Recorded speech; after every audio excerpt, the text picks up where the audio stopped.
Hello students, welcome back. हम endocrinology discuss कर रहे हैं और हमने एक टॉपिक पिट्यूटरी ग्लैंड एंडोक्राइनोलॉजी का कंप्लीट कर लिया है। अब हम नेक्स्ट टॉपिक में आएंगे, वो है थायराइड ग्लैंड। तो सबसे पहले स्टार्ट करने से पहले हम यहाँ पे कंटेंट देख लेते हैं कि हम कौन से टॉपिक्स हैं जो थायराइड ग्लैंड के रिगार्डिंग पढ़ेंगे। सबसे पहले डिफाइन थायराइड ग्लैंड में हम क्या पढ़ेंगे कि उसका स्ट्रक्चर क्या है, पोजिशन क्या है और थायराइड ग्लैंड का फंक्शन क्या होता है। फिर हम पढ़ेंगे hormones secreted from thyroid gland. फिर फंक्शंस पढ़ेंगे थायराइड हार्मोन्स के। उसके बाद सिंथेसिस पढ़ेंगे, कैसे सिंथेसिस होती है थायराइड हार्मोन्स की। And at last we will discuss thyroid diseases. तो आज की वीडियो में मैं क्या बताऊंगी आपको, जो फर्स्ट 3 टॉपिक्स हैं इनको बताऊंगी, इनको हम डिस्कस करेंगे, मैं अच्छे से एक्सप्लेन करूंगी। और जो रिमेनिंग के 2 टॉपिक्स हैं इनको हम फर्दर वीडियोज में पढ़ेंगे। तो स्टार्ट करते हैं। सबसे पहले एक इंट्रोडक्शन यहाँ पे थायराइड ग्लैंड का देख लेते हैं हम। तो थायराइड ग्लैंड क्या होता है? एक स्मॉल बटरफ्लाई शेप्ड का ग्लैंड होता है जो कि ventral side of oesophagus present होता है। ईसोफेगस क्या होता है? फूड पाइप होता है जो कि क्या करता है, आपका जो फेरिंग्स है उसको कनेक्ट करता है स्टमक से। ठीक है। और थायराइड ग्लैंड जो है वो 2 लोब से बना हुआ होता है, एक होता है राइट लोब और एक होता है लेफ्ट लोब। और ये दोनों लोब क्या होते हैं, एक साथ ज्वाइंट रहते हैं एक फाइब्रस कनेक्टिव टिश्यू के हेल्प से, जिसको हम बोलते हैं इस्थमस। इस्थमस क्या होता है? एक फाइब्रस कनेक्टिव टिश्यू होता है जो क्या करता है, थायराइड ग्लैंड के राइट लोब और लेफ्ट लोब को आपस में ज्वाइन करता है या फिर कनेक्ट करता है। आप इमेज फर्स्ट में देखेंगे तो यहाँ पे आपको दिख जाएगा, ये है आपका थायराइड ग्लैंड। और अगर मैं आपको बताऊं यहाँ पर, तो ये है राइट लोब, ये है राइट लोब और ये है लेफ्ट लोब। ठीक है। और ये आपस में कनेक्टेड रहते हैं थ्रू इस्थमस। ये है। अब हम बात करते हैं कि थायराइड जो है वो हार्मोन सेक्रेट करता है डायरेक्टली इनटू ब्लड स्ट्रीम। और थायराइड ग्लैंड का मेन फंक्शन क्या होता है? बॉडी के मेटाबॉलिज्म को रेगुलेट करना। अगर मैं आपको मेटाबॉलिज्म की एक सिंपल डेफिनेशन दूं, तो जो भी केमिकल रिएक्शंस हमारी बॉडी में होती हैं उन सभी के सम को हम बोल देते हैं मेटाबॉलिज्म। और जो डिफरेंट रिएक्शंस होती हैं इनको कौन कंट्रोल करता है? स्पेसिफिक प्रोटीन्स होती हैं जो क्या करती हैं, डिफरेंट रिएक्शंस को क्या करती है, कंट्रोल करती है। ठीक है। अब अगर हम नेक्स्ट आते हैं कि थायराइड ग्लैंड जो हार्मोन प्रोड्यूस करता है वो डिफरेंट फंक्शंस परफॉर्म करता है। पहला, वो हार्ट बीट कंट्रोल करने में हेल्प करता है, digestion, energy level, then internal temperature और दूसरे फंक्शंस जो कि ह्यूमन हेल्थ के लिए बहुत क्रूशियल होते हैं। तो ये था थायराइड ग्लैंड। अब हम पढ़ेंगे पैराथायराइड ग्लैंड। थायराइड ग्लैंड के ही बिहाइंड या फिर बैक साइड पे क्या होते हैं, पैराथायराइड ग्लैंड प्रेजेंट होता है। इसीलिए मैं आपको थायराइड ग्लैंड के साथ ही मैंने नीचे पैराथायराइड ग्लैंड भी मेंशन करा हुआ है। तो थोड़ा हम पैराथायराइड ग्लैंड पढ़ लेंगे। तो पैराथायराइड ग्लैंड क्या होते हैं? 4 स्मॉल ग्लैंड्स होते हैं। ठीक है। 4 ग्लैंड्स होते हैं जो कि बैक साइड पे प्रेजेंट होते हैं थायराइड ग्लैंड के। अगर आप सेकंड इमेज देख सकते हैं तो यहाँ पे जो आपको ये 4, 1 2 3 और 4, जो आपको ये 4 स्मॉल ग्लैंड्स यहाँ पे दिखाई दे रहे हैं, ये थायराइड ग्लैंड के बैक साइड में प्रेजेंट होते हैं। ये थायराइड ग्लैंड का क्या है? बैक साइड है, जो यहाँ पे आपको इमेज में दिखाया गया है। तो आप यहाँ पे बहुत आसानी से इमेज की हेल्प से समझ जाएंगे। ये जो 4 आपको स्मॉल दिखाई दे रहे हैं ग्लैंड्स, ये क्या है? Parathyroid gland. और ये क्या होते हैं? पेयर में प्रेजेंट होते हैं। एक लोब में क्या होता है? एक पेयर प्रेजेंट होता है पैराथायराइड ग्लैंड का, जिससे क्या होंगे, 2 लोब्स में 2 पेयर होंगे। That means total 4 small glands हो गए। ठीक है।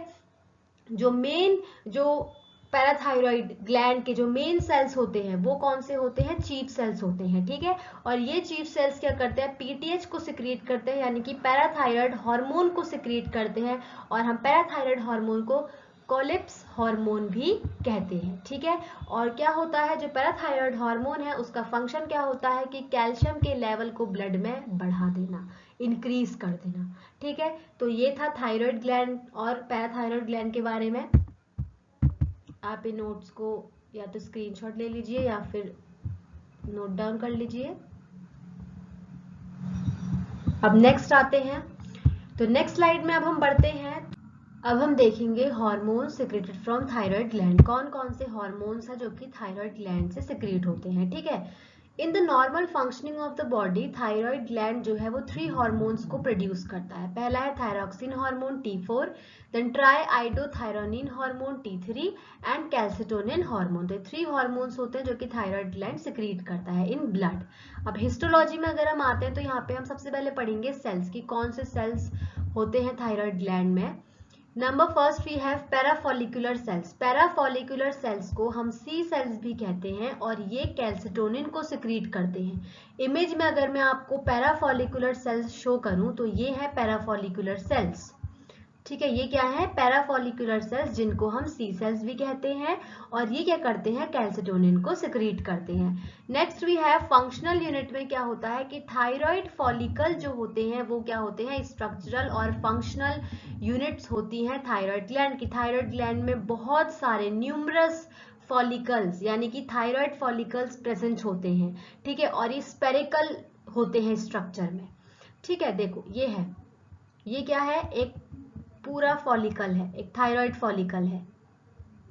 ठीक है, ये भी एक थायराइड फॉलिकल है। तो ये बहुत सारे थायराइड फॉलिकल्स क्या होते हैं? थायराइड ग्लैंड में प्रेजेंट होते हैं, और यही क्या होती हैं? स्ट्रक्चरल और फंक्शनल यूनिट्स होती हैं थायराइड ग्लैंड की। अब जो थायराइड फॉलिकल्स होते हैं ये स्पेरिकल होते हैं, और इनकी जो वॉल होती है ना, ये जो वॉल आप देख रहे हैं वो किससे बनी हुई होती है? न्यूमरस क्यूबॉइडल सेल्स होते हैं, उनसे बनी हुई होती है। ठीक है, बहुत सारे क्यूबॉइडल सेल से क्या होती है? इनकी वॉल बनी हुई होती है, और इन सेल्स को हम क्या कहते हैं? फॉलिकुलर सेल्स कहते हैं। और जो T3 और T4 सिक्रीट होता है ना, वो इन्हीं फॉलिकुलर सेल से सिक्रीट होता है। उसके बाद अगर हम बात करते हैं, जो ये थायराइड फॉलिकल्स है, इनके सेंटर में आप देख रहे होंगे कि ये फ्लूइड फिल्ड रहते हैं। तो ये क्या होता है? प्रोटीन रिच फ्लूइड होता है, और ये क्या होता है? कोलॉइड होता है। ठीक है, कोलॉइड होता है। और ये क्या होती हैं? ब्लड कैपिलरीज होती हैं, और ब्लड कैपिलरीज के सेंटर में यहाँ पर देखिए ये क्या होती हैं? RBCs, red blood cells. ठीक है, तो ये इमेज बहुत इंपॉर्टेंट है, ये चीज है। तो क्या होते हैं? एक तो पैराफॉलिकुलर सेल्स होते हैं जो कि जिनको हम सी सेल्स भी बोलते हैं, जो कैल्सिटोनिन को सिक्रीट करते हैं, और दूसरा थायराइड फॉलिकल्स होते हैं। और हाँ, थायराइड फॉलिकल्स को हम थायरोसाइट्स भी कहते हैं, और ये स्ट्रक्चरल और फंक्शनल यूनिट्स होती हैं थायराइड ग्लैंड की। बहुत सारे होते हैं थायराइड फॉलिकल थायराइड ग्लैंड में। ठीक है, और यहाँ पे मैंने आपको स्ट्रक्चर भी अच्छे से एक्सप्लेन कर दिया है डायग्राम में, बहुत इंपॉर्टेंट। अब हम पढ़ेंगे थायराइड हार्मोन्स का सिक्रीशन कैसे होता है थायराइड ग्लैंड से। ठीक है, देखो सबसे पहले आपको पता होना चाहिए कुछ चीजें। टीआरएच क्या होता है? थायराइड रिलीजिंग हार्मोन, और ये कहाँ से रिलीज होता है? हाइपोथैलेमस से। फिर आता है टीएसएच। टीएसएच क्या होता है? Thyroid stimulating hormone. ये कहाँ से सिक्रीट होगा? पिट्यूटरी ग्लैंड से। T3 try iodothyronine hormone and T4 thyroxine hormone, ये कहाँ से सिक्रीट होंगे? दो हार्मोन्स थायराइड ग्लैंड से सिक्रीट होंगे। ठीक है, अब देखो क्या चीज होती है। हाइपोथैलेमस क्या करता है? ये टीआरएच को रिलीज करता है, यानी कि थायराइड रिलीजिंग हार्मोन को हाइपोथैलेमस रिलीज करता है। जब टीआरएच रिलीज होगा तो वो आगे जाके पिट्यूटरी ग्लैंड को स्टिमुलेट करेगा, और जब पिट्यूटरी ग्लैंड टीआरएच की वजह से स्टिमुलेट होगा तो वो टीएसएच को सिक्रिएट करेगा, जिसे हम कहते हैं थायराइड स्टिमुलेटिंग हार्मोन। और जब टीएसएच रिलीज हो जाएगा तो वो आगे जाके थायराइड ग्लैंड को स्टिमुलेट करेगा, जिसकी वजह से क्या होगा? T3 T4 और कैल्सिटोनिन जो 3 हार्मोन्स हैं ये क्या होंगे? प्रोड्यूस हो जाएंगे, ये सिक्रिएट होंगे थायराइड ग्लैंड से। अब क्या होगा? देखो जब थायराइड का लेवल जो है वो बढ़ जाएगा, ठीक है, जब थायराइड का लेवल जो है वो इंक्रीज हो जाएगा तो क्या होगा कि जो हार्मोन्स होंगे ना वो क्या करेंगे? हाइपोथैलेमस से जो टीआरएच का रिलीज है उसको स्टॉप कर देंगे। ठीक है, उसे स्टॉप कर देंगे, जिस वजह से क्या होगा? पिट्यूटरी ग्लैंड जो है वो टीएसएच को भी सिक्रिएट नहीं कर पाएगा, क्योंकि टीआरएच क्या कर रहा था? पिट्यूटरी ग्लैंड को स्टिमुलेट कर रहा था, जिस वजह से टीएसएच सिक्रिएट हो रहा था।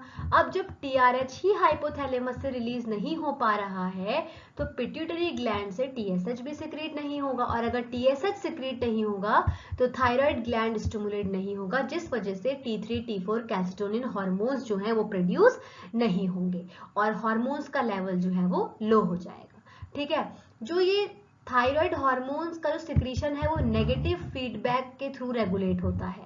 ठीक है, नेगेटिव फीडबैक जाता है। जब क्या करना होता है? नेगेटिव फीडबैक कब जाएगा थायराइड ग्लैंड से, या जो ये हार्मोन्स है, जब क्या होगा? थायराइड हार्मोन्स की रिक्वायरमेंट नहीं होगी, तो थायराइड हार्मोन्स की जो सिक्रीशन है उसको स्टॉप करने के लिए नेगेटिव फीडबैक जाता है हाइपोथैलेमस के पास, और क्या होते हैं जो हार्मोन्स होते हैं वो क्या करते हैं, टीआरएच को सिक्रीट नहीं होने देते हैं। ठीक है, और आपको पता है अगर टीआरएच सिक्रीट नहीं होगा तो अल्टीमेटली जो थायराइड हार्मोन्स है वो भी सिक्रीट नहीं होंगे। तो ये था कि कैसे सिक्रीशन होता है थायराइड हार्मोन्स का थायराइड ग्लैंड से। ठीक है, ये चीज है। अब नेक्स्ट आते हैं, नेक्स्ट हम पढ़ेंगे अब फंक्शंस ऑफ थायराइड हार्मोन्स। तो थायराइड हार्मोन्स के क्या फंक्शन है हम ये डिस्कस करेंगे। सबसे पहले आता है thyroxine hormone that is T4।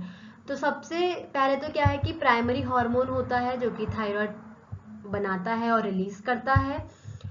Thyroid जो है वो सबसे ज्यादा T4 हार्मोन को ही प्रोड्यूस करता है। ठीक है, बट इसका इतना इफेक्ट नहीं होता है मेटाबॉलिज्म में, ये इतना ज्यादा इफेक्ट नहीं करता है मेटाबॉलिज्म को। तो थायराइड क्या करता है, T4 को जब ब्लड स्ट्रीम में रिलीज करता है उसके बाद वो कन्वर्ट हो जाता है T3 में। T4 क्या है, थायरॉक्सिन हार्मोन है, और T3 क्या है, ट्राई आइडोथायरोनिन। ठीक है, तो क्या होता है कि जो T4 है वो T3 में कन्वर्ट हो जाता है, और T4 T3 में कैसे कन्वर्ट होता है, by the process of D iodination. D iodination एक प्रोसेस होती है जहां पे क्या होता है कि जो टायरोसिल रिंग होती है वहां से एक आयोडीन एटम को रिमूव कर दिया जाता है। ठीक है, जिससे क्या बनता है, T4 से T3 बन जाता है। अब क्या होता है देखो, एक बार जब T4 जो है वो ब्लड स्ट्रीम में एंटर करता है तो उसके बाद थायरॉक्सिन जो है वो डिफरेंट ऑर्गन्स में ट्रैवल करता है, जैसे कि लीवर हो गया, किडनीज हो गई, जहां पे क्या होता है, डी आयोडिनेशन होता है। जहां पे क्या होता है कि जो T4 है वो किस में कन्वर्ट होता है, एक्टिव फॉर्म ऑफ T3। ठीक है, डी आयोडिनेशन जो है वो थायराइड में ही होता है, बट वो दूसरे ऑर्गन्स में भी होता है लाइक लीवर एंड किडनीज, इन दो में भी होता है थायराइड के अलावा। ठीक है, और यहाँ पे क्या होता है कि T4 जो होता है वो T3 में कन्वर्ट होता है, ट्राई आइडोथायरोनिन में कन्वर्ट होता है। ठीक है, नेक्स्ट हम आते हैं ट्राई आइडोथायरोनिन यानी कि T3। ये क्या होता है, थायराइड क्या करता है, T4 के कंपैरिजन में T3 को कम अमाउंट में प्रोड्यूस करता है।